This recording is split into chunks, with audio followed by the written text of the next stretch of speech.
What's up, guys? Dave here again at the Blind Spot. Want to thank you guys for watching us and listening to us on all our mediums. I'm super excited to have this topic today because I don't know a lot about it and I want to learn. And I think it's a very important topic, especially as life has changed since COVID-19 kicked us all in the rear end. So I'm going to introduce my guests. Robert Horowitz is on the bottom left. He is a great friend of mine. We've known each other for a couple of years. We're actually powerlifters together, and we have a lot of things in common. So thank you, Robin, for being here. Happy to be here. And actually, this is the first time that I've done a webinar with a hearing audience. So I'm really excited about this, to learn and to teach. Just want to introduce myself. I'm a fourth generation deaf person. My family, I come from a line of a deaf family. My wife is second, has 2 generations before her of deaf family. We have a daughter who's hard of hearing, and so she relies on auditory learning and auditory exposure. So it's been interesting for us to see, our experience compared to our daughter's experience in an auditory with auditory exposure. My wife is, I run an interpreting company and also market research services. Awesome. Thank you, Robin. Our other guest is Gerardo de PIETRO, who I've actually never met. This is the first time we've met. Robin's good friends with him. And Gerardo, if you could introduce yourself and tell us a little bit about yourself. Well, hello, and thank you for having us join your broadcast. I'm excited to be here today. My name is Gerardo de PIETRO, and I'm from Canada originally, and my family is from Eastern Europe, going back. And so I don't speak any spoken language. I was born deaf, so I use sign language. And my family back then when I was born didn't know ASL or didn't know any sign language. So the way that we would communicate was to try to gesture with each other and signal when there was a sound with gestures. And so I grew up in a strong deaf cultural context. I have a deaf brother, and I'm hoping that the hope was that I would be able to learn the language of my family, but that didn't exactly happen because I didn't use spoken language. I used sign language. And so I used to go to a deaf club, and we would get together and get to sign with each other all the time. But over time, deaf clubs have kind of gone away, and we rely more on technology to be able to communicate with each other and see each other. And I ended up going to Gallaudet University, and there I earned a degree in sign language education. And so I learned how to teach ASL in an educational environment. And now I work for the School for the Deaf in California in Fremont. And I get to work with kids in ASL, and it's a beautiful thing to get to be able to give them to teach them in sign language so that the language tradition can continue to grow. This is Robin. I'd also like to add that my daughter goes to the California School for the Deaf, and Gerardo is actually one of her teachers. Yeah, and so my daughter is also deaf, and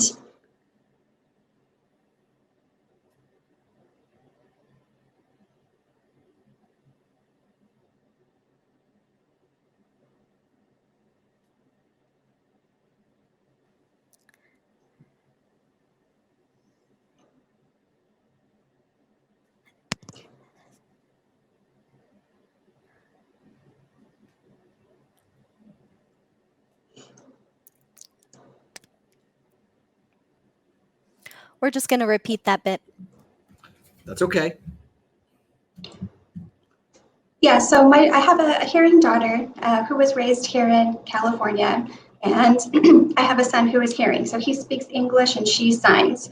So we have both cultures here in our home. And so it's been beautiful to bridge the gap between the deaf world and the hearing world within my own family.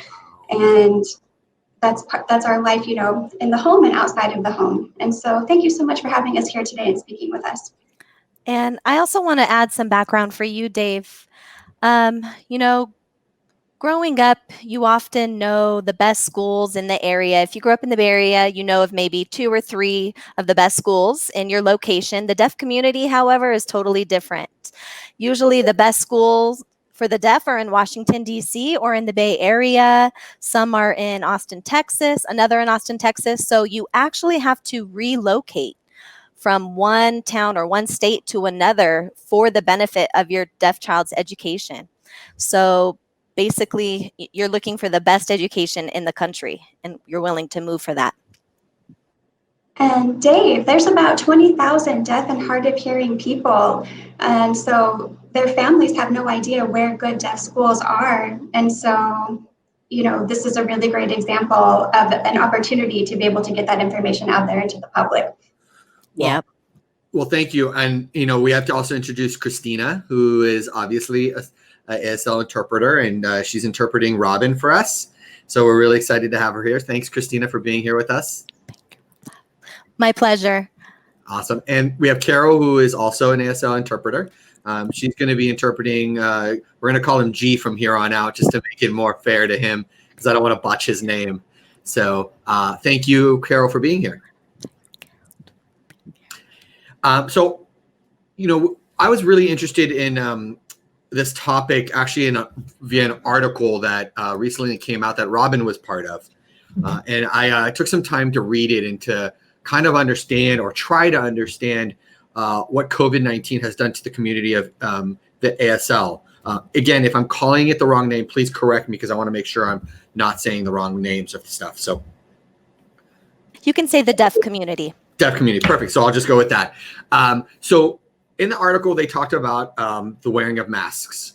And, you know, obviously everybody's talking about keeping the numbers down and keeping everybody safe, which I totally understand. But then you get the idea of how does it affect the deaf community? And I never thought of it until this article came out. And this is a topic I kind of want to dive into and understand a little better. Like, how can us who are not hard of hearing and not deaf can help through this?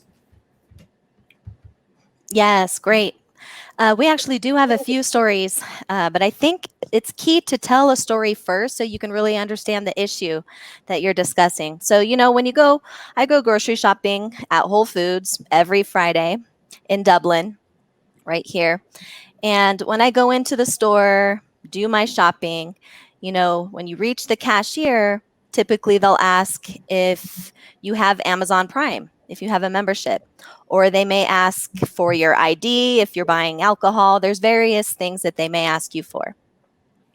Imagine trying to do that with a mask, you know, and they're speaking to me, so I'm not able to understand. And now let me just make it clear that I do not have any hearing. I am deaf, but yet people will still talk through a mask to me, and then I'll gesture to them that I cannot hear. And one time my daughter was with me shopping, and she said that the cashier was screaming. The cashier was actually yelling and screaming. And she says, who was screaming? The cashier? The cashier. Yeah, the cashier thought maybe by screaming it would help me hear what they were saying. I don't have words. I'm just Yeah. Right. Stupidity comes in different forms. That's for sure. Yes, for sure. So I actually gestured to another Whole Foods employee, and I asked if they wouldn't mind teaching some ways, you know, that they can communicate with their deaf customers. It's a big issue, you know, for deaf people and deaf customers when they go into retail stores as well. So I just want to finish this comment, and I know Gerardo has a story as well he wants to share. But I got to the point where I hated grocery shopping, and so I now order everything through Instacart. Wow. So that's made my life a lot easier. Yeah, Gerardo. Yeah, so I went to the store and I was looking for a hose. I tried to ask somebody where that was. And I was, using my hands, I was gesturing, trying to show what it was that I was looking for. And this, guy wearing a mask is talking to me, and he couldn't understand what I was saying. So I was using an app on my phone called Big App.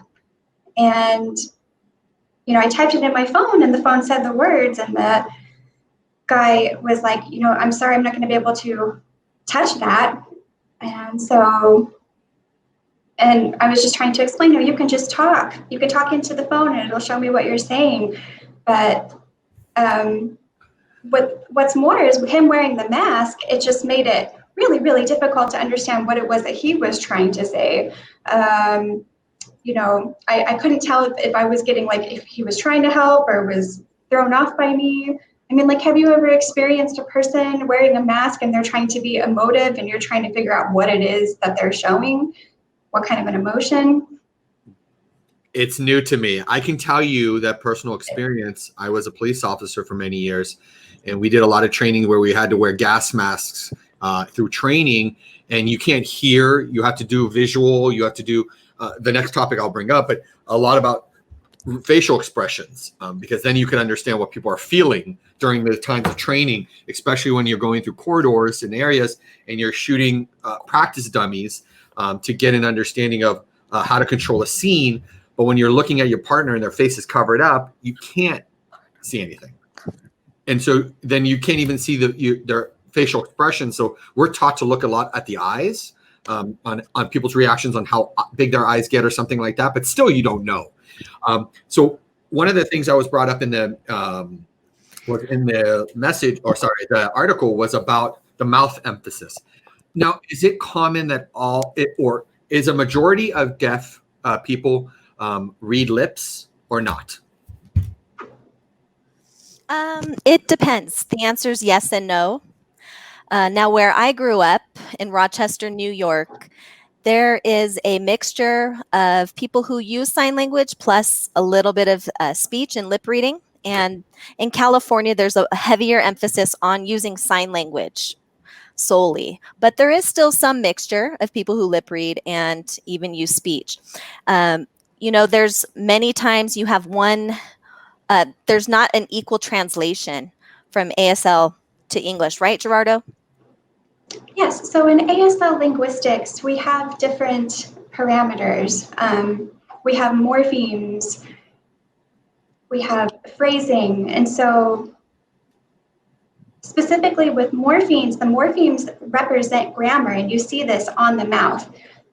You see it in the eyes, you see it in the eyebrows, and the whole face is very expressive and tied to the language. So when you're covering up half of the face, we're losing a lot of the message.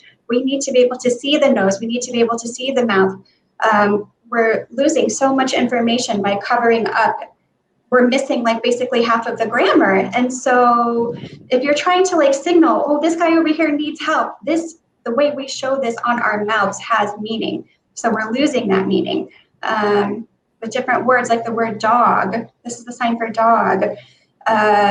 We're showing with our mouths, with the whole bottom part of our face, how that dog is behaving. Is the dog friendly? Is the dog aggressive? This is just one example.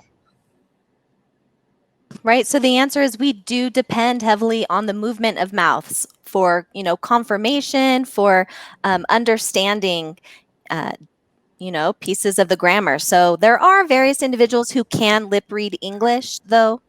And, in the conversations that I have with Jesse at the gym, my trainer, I do read his lips because Jesse can sign, but some of his signs are homemade signs. They're called home signs. They're not official ASL. Mm-hmm.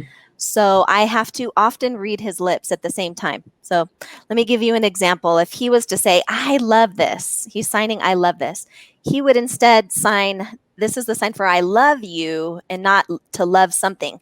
So it's not correct in ASL, but I understand what he's trying to say. He'll sign, I love this, but he'll mouth love, and then I'll get what he's trying to say. Got it. But if I was to have a conversation with masks on with Jesse, it would be a lot harder. So imagine that you're working with somebody one-on-one in the gym and you're trying to figure out what's going on with them wearing a mask, but you're not able to understand. So you might have to, if somebody's signaling they're needing help, they don't have both hands to be able to pull down the mask to make it clear that they're needing help, it can be really difficult to figure out. That is so true. Yeah, if I was lifting some weights, my hands are not available. He would have to read my lips. I have to mouth what I need to him. I need a spot. And then with younger children, from birth to 5 years old, that whole time they're really focusing on the face. And like, for example, I'm trying to think about movies, Pixar movies. You're looking at a cartoon dog, a cartoon character of a dog, and you're seeing what's happening on his face. Younger kids are fascinated with what's happening on the face. If you couldn't see any of that information, any of those details, there would be just nothing interesting to look at, and you wouldn't be able to tell, is this a happy dog? Is this an excited dog? So it's the same thing with film. Like, you need to be able to see, you see 1,000 pictures in one word. That's how much the face shows. Gerardo teaches ASL, and so he, of course, knows this in depth. I am not a linguistics, expert by any means, but I do know that you could basically summarize a long sentence in English in 3 signs in ASL, because it all comes down to the facial grammar. So just imagine how much that gets thrown off when a mask is included, and how much of an impact that has on kids who are learning ASL. So if we are to force teachers to wear a mask like this one in a classroom, the kids would end up suffering. So we're doing research now on clear masks. Clear masks that you can see through and see someone's face through. And that was going to be my next question, was about, what solution. I think that's, I wasn't even thinking about clear, so it makes sense. There's actually a few solutions, yeah. So one would be the clear mask. But now, let's say if I was to go back to the grocery store and I end up needing to have a conversation with someone, but we have to stay at a distance. Mm-hmm. Even though I have a clear mask on, but let's say they don't have a mask on, what would I do in that situation? There's one deaf person that came up with a brilliant idea. I wish I could think of something like this on the spot. They immediately called an interpreter. With their iPhone, they can press a button and bring up an interpreter, and then sign to the interpreter on their iPhone and let the interpreter on speaker speak to the person. Wow. So it's like an on-demand interpreter. That's exactly right. Yes. So do you guys think that like we have there are a few ideas. Yeah, a few solutions. So let's just talk about that solution immediately. The first one we're talking about is the face mask. I obviously believe that that's obviously a right-away fix. You can do that now, and it doesn't really take much to get it in the hands of people. But I know, Robin, you have a company that hires interpreters for companies and stuff like that, kind of like what Carol and Christina are to us right now. Yes, that's right. Now, all interpreters are actually working as video interpreters with our current situation, and we do distribute clear masks. There are some drawbacks to clear masks. If you're wearing one of these masks and you're breathing out naturally through it, it fogs up the material. Yep. So we're trying to see if we can build a special filter on the side to allow the airflow to escape through the side to maintain that clear, visual. So again, there is no perfect solution as of yet. It's a work in progress. And Gerardo was saying, all schools are currently requiring masks, and we're thinking to use the large, comfortable, clear mask with built-in air filters, because we think that will be a lot more comfortable.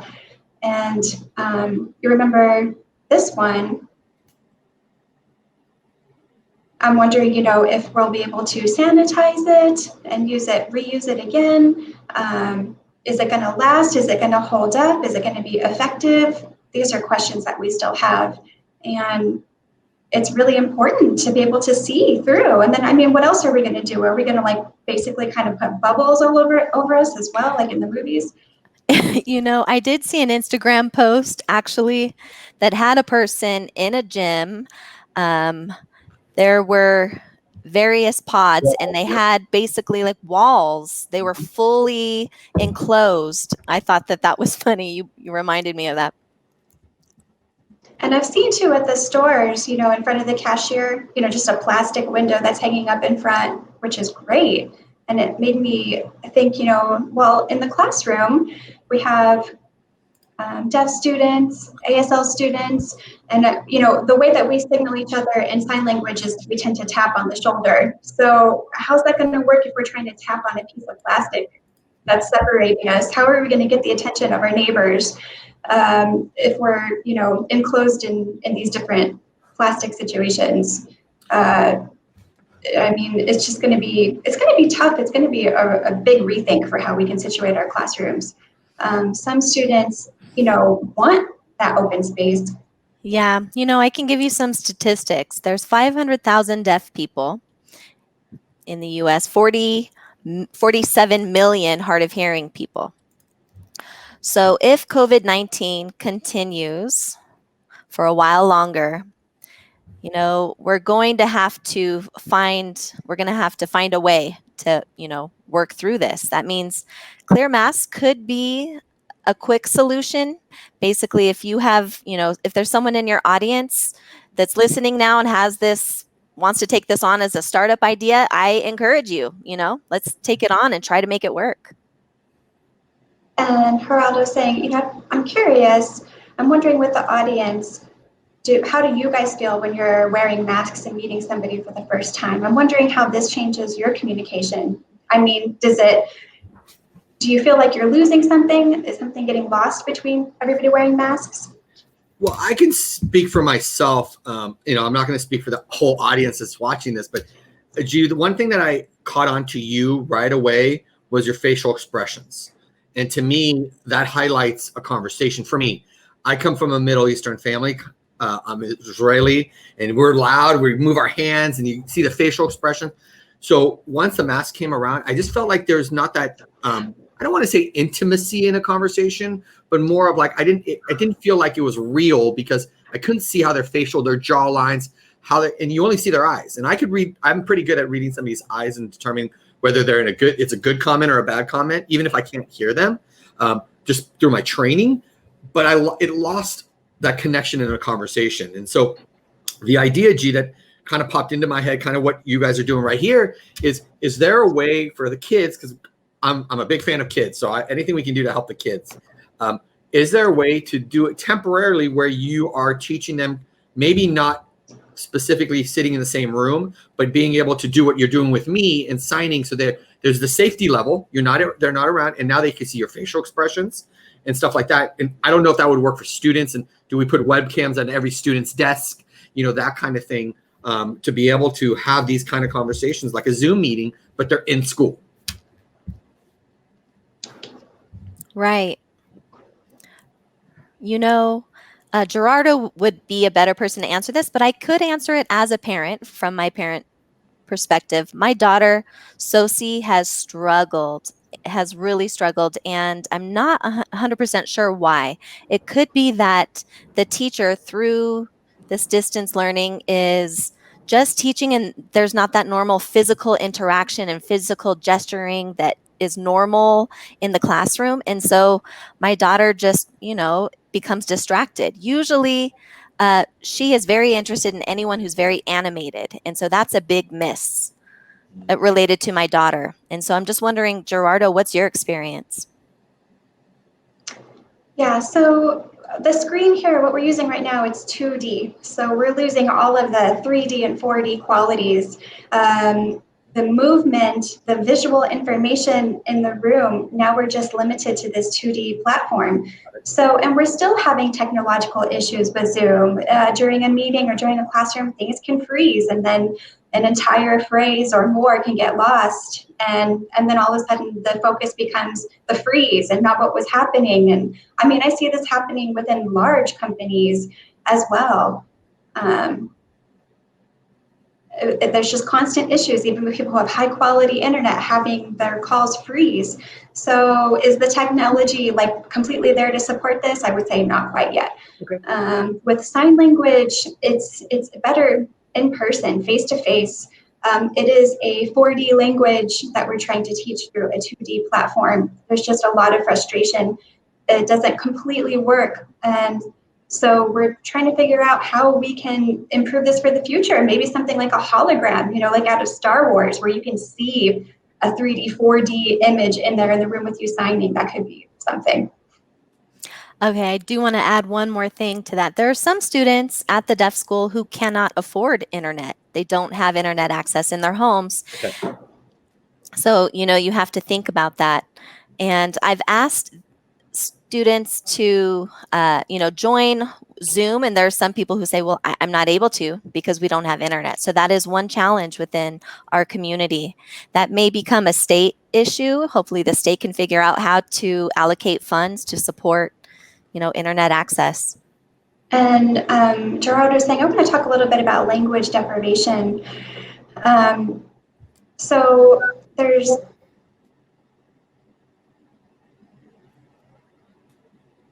in the home, there's not going to necessarily be the support that you would have in the classroom, like a teacher assistant, other people who are involved, especially if the kids are with their parents not having any kind of background in sign language themselves, maybe not know how to sign with their students. So that assistance, that support, that one-on-one, you don't have that with distance learning. At home, that can be very, very challenging.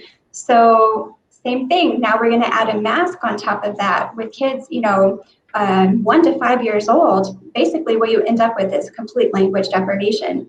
I'm wondering though, how many students at CSD have hearing parents? You know, 90% of kids have hearing parents. Yeah, wow. That means language development is typically behind. It's delayed. And yeah, and you think about 20,000 deaf, hard of hearing children, 90% of them having hearing parents who don't know sign language or are learning sign language. So right now, the medical field is trying to come up with a fix for how to eliminate deafness, but really what we should be doing is focusing on getting sign language into these homes, into these families to support their kids. And, you know, 0 to 5 is when kids are starting to just learn how to visually communicate. That's how they're starting to pick up languages, with their eyes first.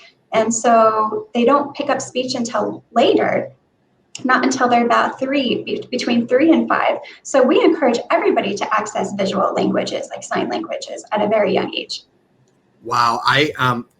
G, you just kind of hit on a topic that I was going to ask you about, is for 0 to 5, the age and understanding, you know, what can parents do to better off the kid, especially being deaf, so that when they come to a school like yours, they're ahead of the game, rather than, it seems like from what I'm hearing is that because there is a lack of education to the parents, they're not really supporting their kids in the educational side, so that when they come to you, they're a little more confident in their sign abilities.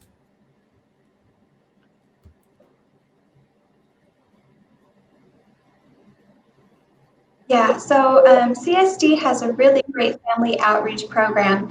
And so we're able to start right away with families to provide them with resources, age 0 to 5. So that way, you know, we can go and provide ASL services in the home. That way they're ready to provide that support. And they can work really well between English and ASL. And the government knows that we here have the support and the resources, but unfortunately, a very high percentage of hospitals are encouraging the families to use spoken languages with the kids first. I want to give a little bit more background on that. You know, our country is, we're a capitalist country. We're built on the idea of profit, which can be good in many ways, of course, but there are times that it presents a challenge. And here's one example of that. If a doctor encourages a cochlear implant for a child, they can then monetarily profit from that. There's a cost to surgery. There's a big cost to the mechanism itself, and then maintenance of it. Insurance would pay for it. It's a medical device. And so doctors look at that as an opportunity in that way. Some cochlear implants succeed and some do not. And it can lead to a very frustrating life for deaf and hard of hearing kids. So that's where the challenge lies, really, for people to make a choice that will end up impacting their child for the rest of their life. It's a heavy one. And so I just want to encourage families to expose their children to language right away. What is easier for the families, what the doctors are promoting isn't necessarily what's in the best interest of the child. So when the child grows up already having sign language, having English, then they can make that decision for themselves if they want to put an implant like that within themselves. And so right now with the COVID situation, things are just getting a lot more limited. And so that's that's a really big issue in the deaf community that we want to bring focus to.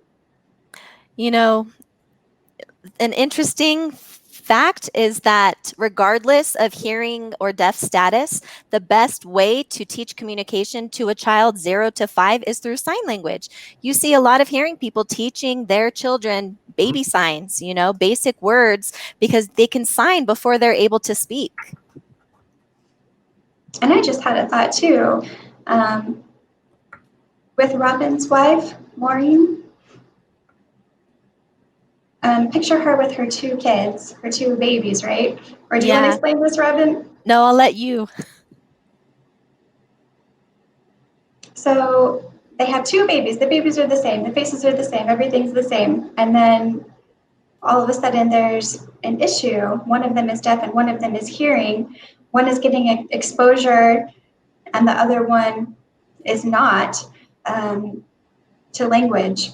One gets practice with their first language and the other one doesn't. This has a major effect. This has a major effect on their childhood. So it's an interesting conversation because I do know a lot of people that have kids that are 0 to 5 and they taught their kids, or they're talking to them in sign because they either know sign. I think the total number of people who know sign that are not in the deaf community is probably minimal. Do you recommend that maybe in high schools and junior high, I learned Spanish. My dad spoke Spanish, so it was really easy for me. But do you think it's important that we teach ASL in, junior high? I don't know if it's junior high, but high school. I know college you can do it, and a lot of people are doing it because it's more. Some people are not good with foreign languages, but having the requirement to do some kind of language studies, ASL has been a choice of many people I know. But do you think it should be taught in high school?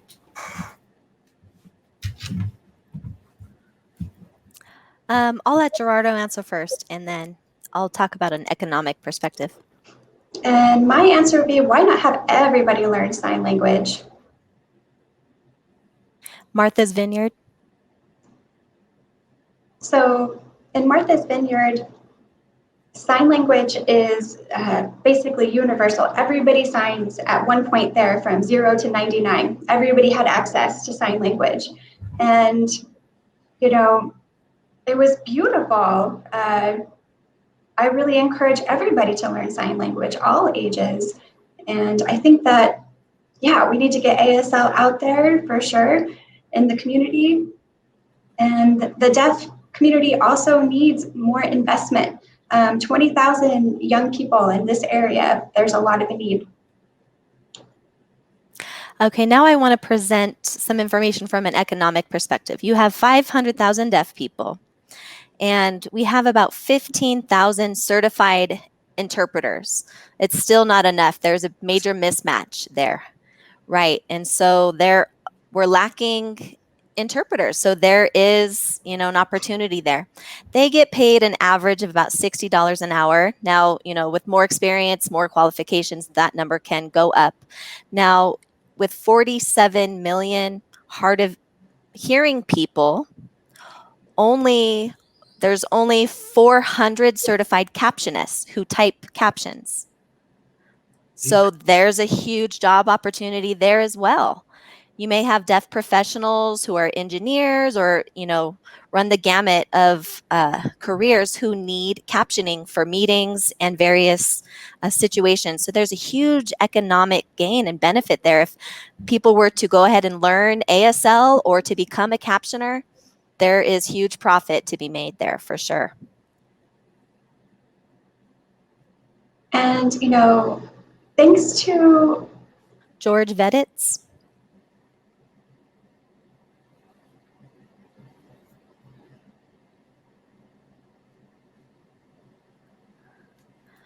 George Veditz was featured in a film presenting the preservation of ASL, and now it's all about preserving ASL, and it's becoming more and more accessible through the internet, through videos.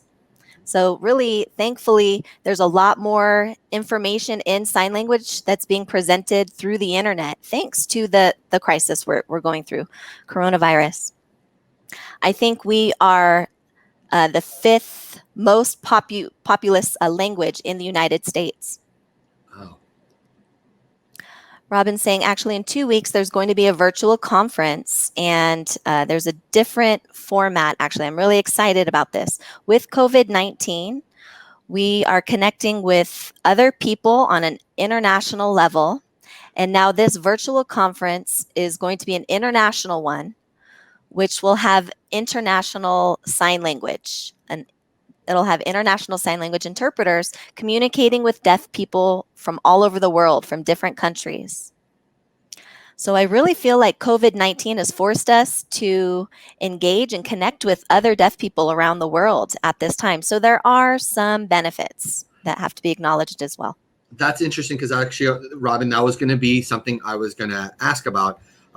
Obviously, if they don't know, ASL is American Sign Language. Obviously, it's probably, I would assume, the standard around the world, which is maybe not taught or taught, I don't know. But what about other languages in different countries? Like, even Spanish. We have a lot of people here are from, different parts of Latin America, Europe, that speak Spanish. How do you guys communicate with people who don't have English knowledge?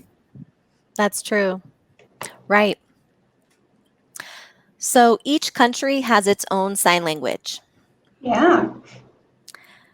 So if I was to fly to, let's say, England, the UK, I would not be able to communicate with using American Sign Language there. They have British Sign Language, and so what we do instead is use International Sign Language.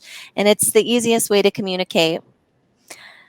The drawback to it is I really wouldn't consider myself an expert in International Sign Language. I have a general knowledge of it, and so I can get by. But I think really one benefit that the deaf community has over the hearing community is that we have the ability to use an international language with one another.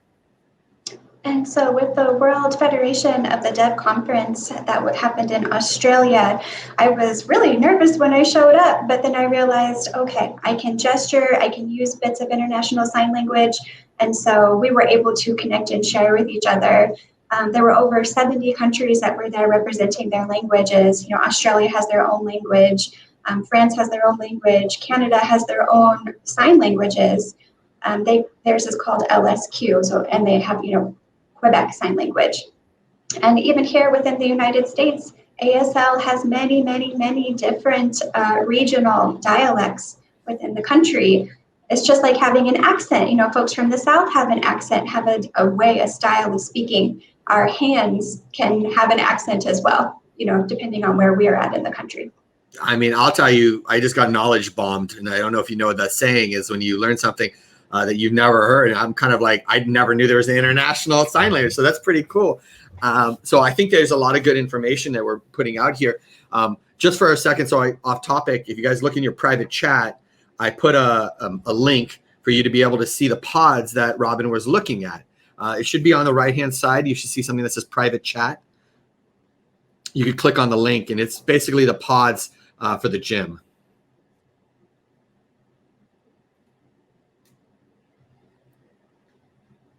Yep, that's the exact one I saw. Yeah. Wow, that's a trip seeing them in those little compartments. I gotta ask you though, Dave, Mhm. are you planning to go back to the gym anytime soon? I'm not. I'm choosing not to, solely because I have at my office here, I have a full gym that Jesse helped me build in the beginning of COVID. And I think once things ease up, I don't know if I could work out with a mask. I have a hard time even going into the store with a mask. And it's just, it makes me feel really claustrophobic. I don't feel like I can breathe normal. And especially, as you know, Robin, we don't lift light. And so within, 3 minutes of working on this stuff, we're tired and we're breathing hard. And so that makes it really hard, So I think right now I'm just going to stay at working out at the office and hopefully go back because obviously I miss everybody. But also for the safety, I don't want to get sick. I'm healthy. I feel great. And I would rather not put myself in a situation where I would potentially get sick. So the short answer is no. Sorry, I went into a spiel about it, but I have the same answer. No, I really was curious your thoughts because, in the deaf community, we share knowledge, with one another. So it's always great to, get the perspective of a hearing person. Yeah, that was something I wanted to find out. Yeah, and I wanted to add, about the concept of self-actualization, being able to safely interact with each other, like just looking at those people in that image within those little areas that they're trying to work out in. Do they feel safe in there? I mean, is it safe? Just not sure about that. At our gym that we go to, people sweat a lot there. So that's why I'm unsure if it could ever be truly sanitary.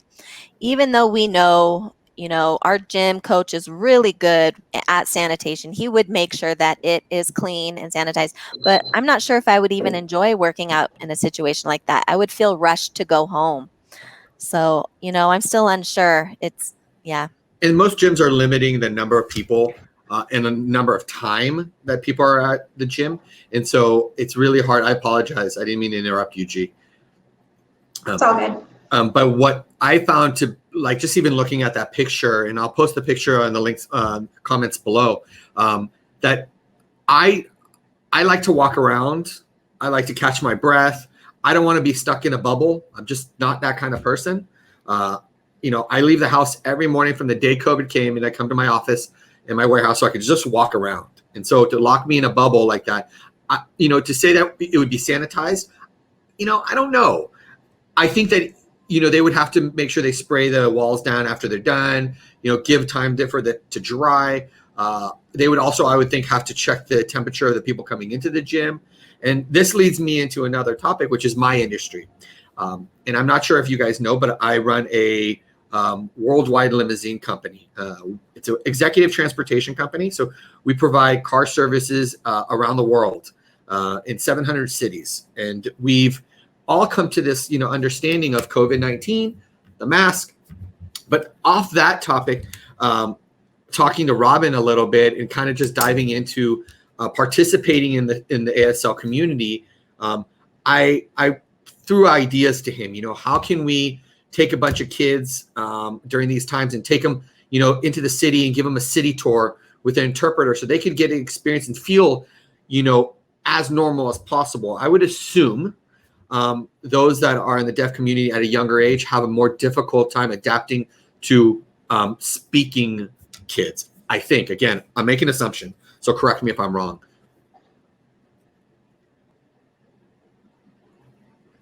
Actually, I want to ask Gerardo something. If you had kids from various cities that all came into one spot, they would need to take a bus, right? But what if the bus isn't sanitary or safe for them, right? In the times we're in. Yeah, and same in the dorms that they live in. How do we keep everybody 6 to 7 feet separated within the dorms? We have so many different units, and if we were all to try to get together in one place, I don't know how we would be able to house everyone either. The idea would be each child would have to get a ride alone, solo. Would that be possible? Well, then we'd have a really big issue with money, everybody having to come in a separate car. Maybe not everybody could afford that. That's not your issue, it's the state's, really, to figure out.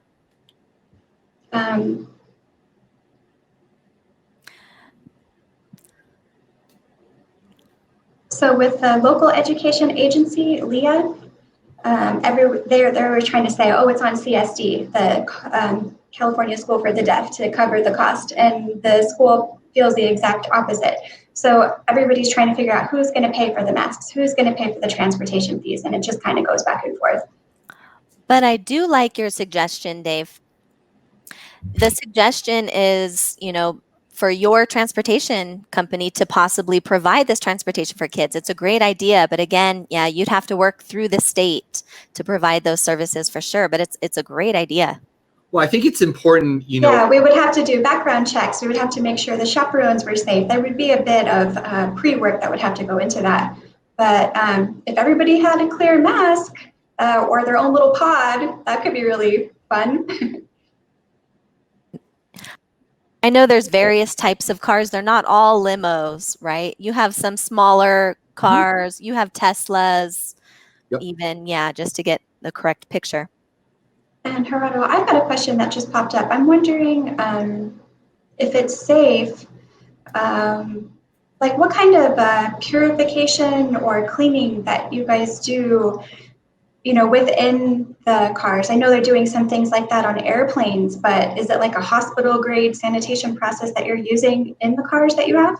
Yeah, so we follow the protocols of the CDC.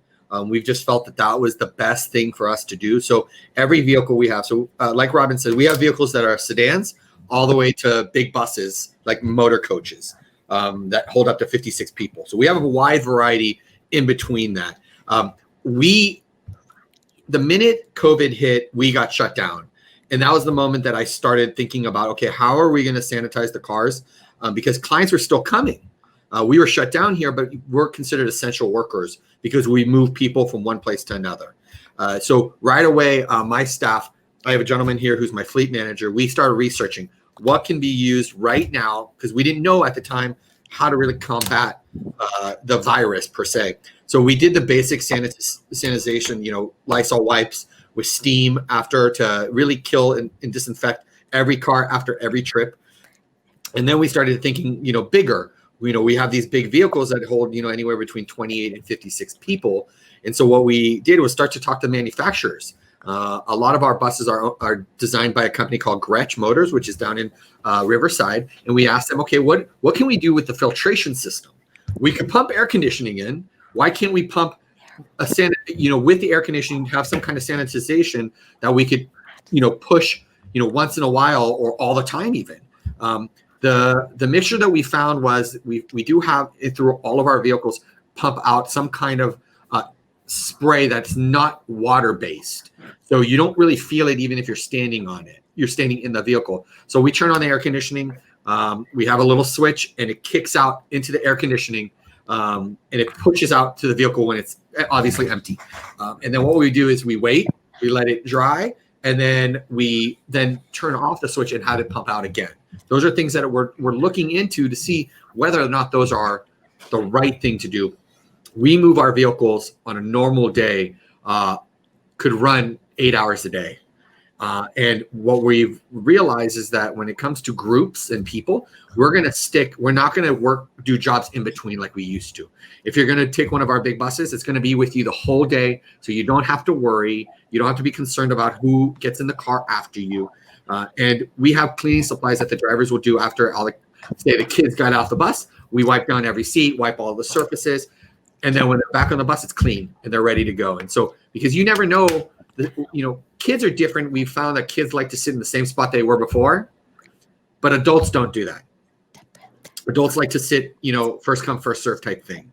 And so we have to make sure that we are understanding that everything has to be clean and then we can bring people in.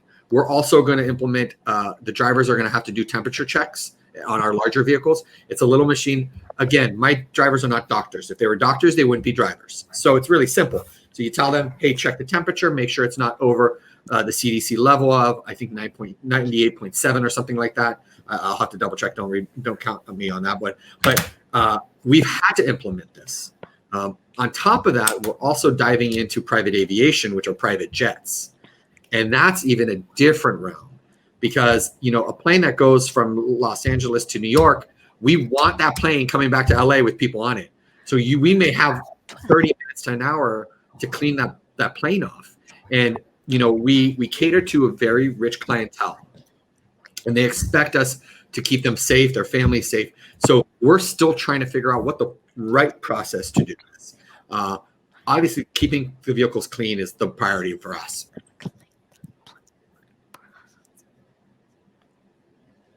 Yeah, I mean, I would recommend that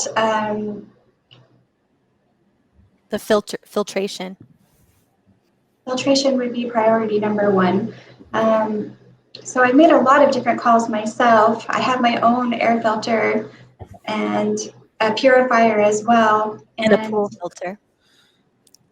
And we also wipe it down by hand. And so I would recommend contacting Tesla or an agency like that and see if they could manufacture some kind of a special filter. I follow Dave on Instagram and I know the procedures that they follow for cleaning, and I'll send that to you. It's very stringent. Yeah. Now, Dave, I have a question for you.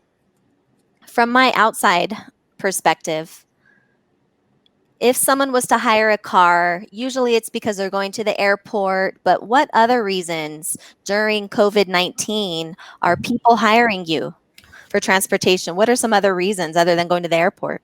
Well, obviously airports are number one right now, even though we were really, really slow on that. But what we're finding is the locals wanted, Napa is open now. They have the wineries are starting to open up. The restaurants are starting to open up. That's right. Yeah. So we're really trying to get people to understand that, hey, we're a small business, any kind of support to help us sustain through this. So we're taking sprinters, which hold up to 12 people now, but we're cutting it down to 5 people or 6 people. And with the hopes that we can get them up to Napa, support the company, the restaurants that are there, the wineries, so they can sustain all this. Because truthfully, I'm only part of the hospitality industry and the travel industry, and I truly believe we are the hardest hit industry because everything stopped. If people don't move, we don't work. It's just really simple as that. And so right now, because people are so afraid to travel, they're not coming to San Francisco. And even though California is 80% open, Alameda County, Santa Clara County, San Mateo County, San Francisco County are all still shut down.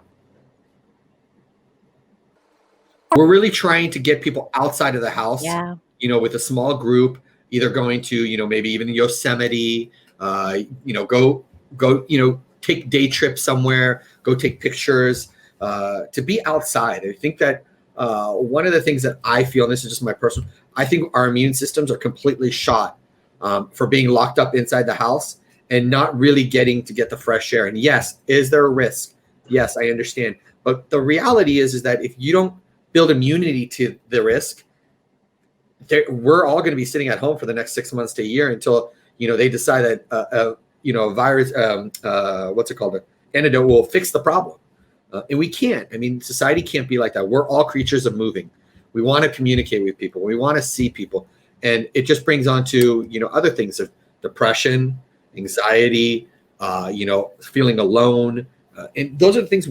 This country does not need more mental issue happening to people that were never having that problem. And I think this pandemic, whether you want to look at it as a medical thing or you want to look at it as a political thing, I don't really care. The fact is if we don't move people and people are not getting out of the house, the economy is going to get shot. It's a big spiral for us specifically. Right. Yeah, I totally get it. I agree. From my perspective, I can imagine that if some businesses that are opening up had, let's say there's a meeting that I had to attend in San Francisco. Let's just say it's a hospital. Okay. If I had to meet with a particular hospital who's wanting to provide interpreting services through our agency, I have the choice to either drive myself or take BART or hire you, your company to drive me. But if there's still this uncertainty, I would choose your company, because if I drove myself, I have to park. I still have to be around other people. BART would be the worst option. A lot of people I'd have to be around. I would choose you because you could pick me up in front of my house, drop me off in front of the hospital. Right. And so I think there's still great reason to hire you and for your business to continue to work and flourish, as we're opening up. And I completely agree with that. Yeah, for sure. And I agree too. And I think that at the end of the day, go ahead, G. So right now, restaurants have inspections and they have like a stamp to show that they've passed a safety standard. So people are able to see that and feel more confident and be more willing to patronize that business. That's really helpful. I have to say, I have rode in some of Dave's cars, and it was a neat experience. My daughter could not stop talking about how clean and how fancy it was. We took a flight. It was just my daughter and I. My wife wasn't with us. She was in New Jersey. And so we hired Dave to drive us to the airport, and my daughter just could not stop talking about how cool it was. And did the air smell nice? It was very clean, very neat and clean. So I'm just thinking, how to expand and how to get your business going again. There's still a lot of need for your business, Dave. Yeah. And Gerardo was saying, now that it's in the fall is coming, I think people are thinking about being able to try to do some type of a hybrid situation. So I think that your service would be really helpful for that, getting people back out again.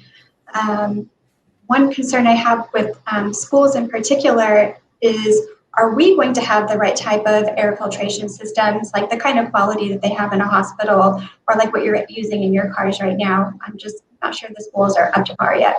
I mean, yeah, we've got masks, we have hand sanitizer, we can wipe things down, but I'm really concerned about the quality of the air. I mean,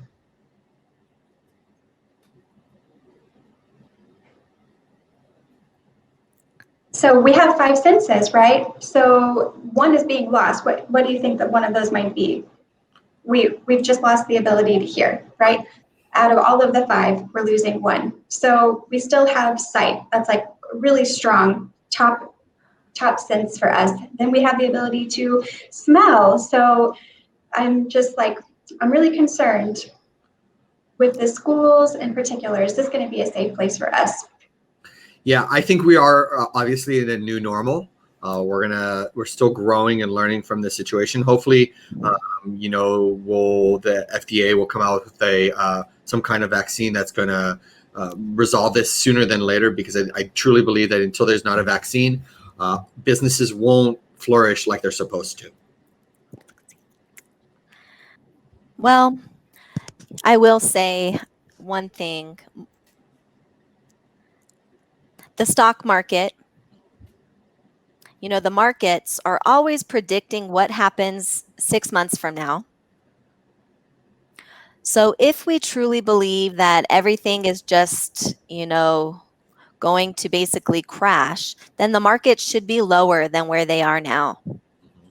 So I think that markets are priced in. They believe something good is going to happen, that something is going to look up in the future. What that is exactly, I don't know, but I think the markets are telling us something. Well, I want to just first off thank you all for coming. Christina, Carol, you guys are amazing.